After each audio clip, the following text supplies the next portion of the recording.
ஓம் ஹ்ரீம் பைரவி க்ளௌம் ஹ்ரீம் ஸ்வாஹா. வணக்கம். இன்னைக்கு ராசி பலத்துக்கு போறதுக்கு முன்னாடி நான் சில விஷயங்கள் சொல்லணும். எப்படின்னா பாருங்க,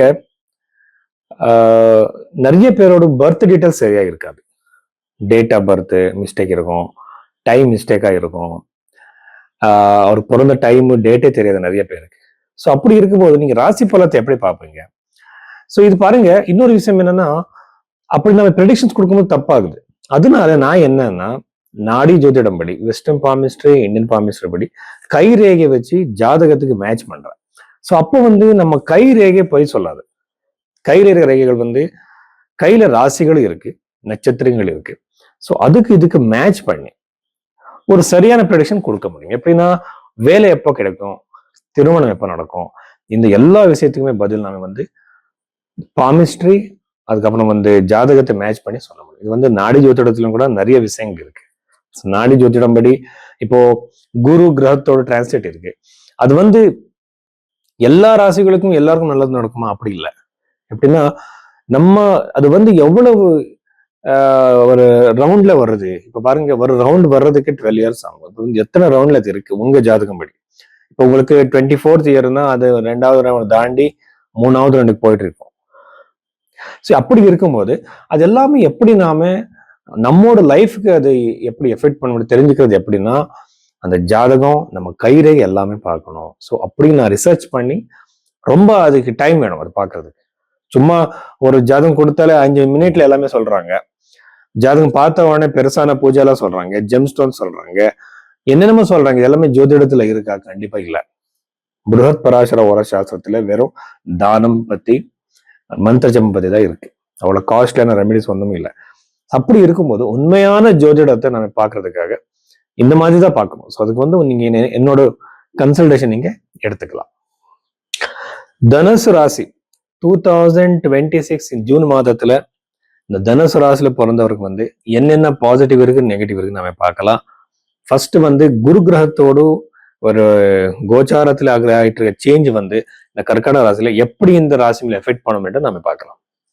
ஒரு கிரகத்தோட சேஞ்ச்னாலே ஒன்றும் நடக்காது. ஆனா நம்ம கை ரேகையில குருவோட பொசிஷன், அதோட பிளேஸ் எப்படி இருக்கு,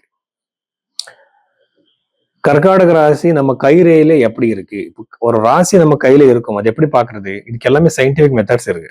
எப்படி எஃபெக்ட் பண்ணுது அது எல்லாமே நம்ம பார்க்கணும். அப்படி பார்க்கும்போது அஷ்டம பாவத்துக்கு வந்துடுவான் யாரு? இந்த குரு.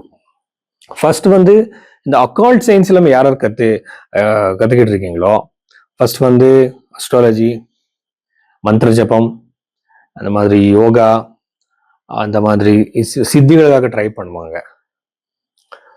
அவருக்கு எல்லாருக்குமே இந்த டைம் பீரியட் ரொம்ப நல்லா இருக்கும். இன்ட்ரெஸ்ட் இல்லாதவருக்கு கூட இன்ட்ரெஸ்ட் வரும் அந்த விஷயத்து மேல. சில பேருக்கு ஒரு அதிசயமான ஒரு சக்திகளெல்லாம் வந்துடும். அவருக்கு கனவுல ஃபியூச்சர்ல நடக்கிற நிறைய விஷயங்கள் எல்லாம் அவருக்கு வரும். ஸோ எனக்கு இது முன்னாடியே வந்துருச்சு சார் எனக்கு கனவுலன்னு சொல்லுவாங்க.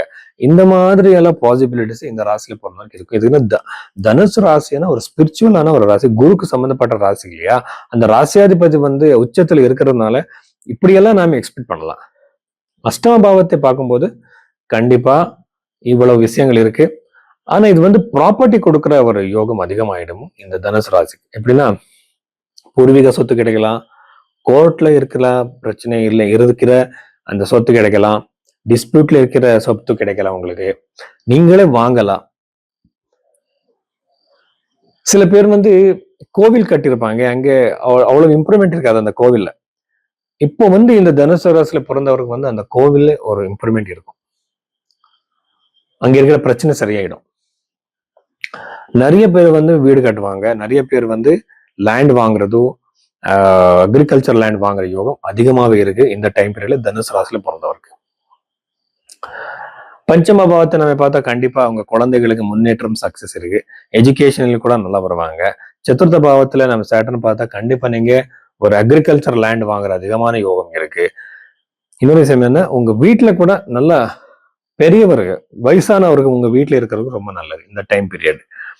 நவம பாவத்தை பார்த்தா நீங்க வெளிநாட்டுக்கு போற சான்ஸ் அதிகமாவே இருக்கு. வெளிநாட்டு ஜாபுக்காக நீங்க தேடிட்டு இருந்தீங்களா, கண்டிப்பா இந்த டைம் பீரியட்ல உங்களுக்கு சக்சஸ் இருக்கு. சப்தம பாவத்தை நம்ம பார்த்தா கண்டிப்பா உங்களுக்கு திருமண யோகம் இருக்கு. எஸ்பெஷலி லவ் மேரேஜுக்கான அதிகமான சான்சஸ் பாசிபிலிட்டிஸ் இந்த ராசியில பிறந்தவருக்கு இருக்கு. 3வது வீட்டில் இருக்கிற ராகுனால அண்ணன் தம்பிகள் நடுவே பிரச்சனைகள் ஏற்படும். ரொம்ப கேர்ஃபுல்லா அது நீங்க சால்வ் பண்ணுங்க. ஸோ இவ்வளவு விஷயங்கள் தனுசு ராசியில பிறந்தவருக்கு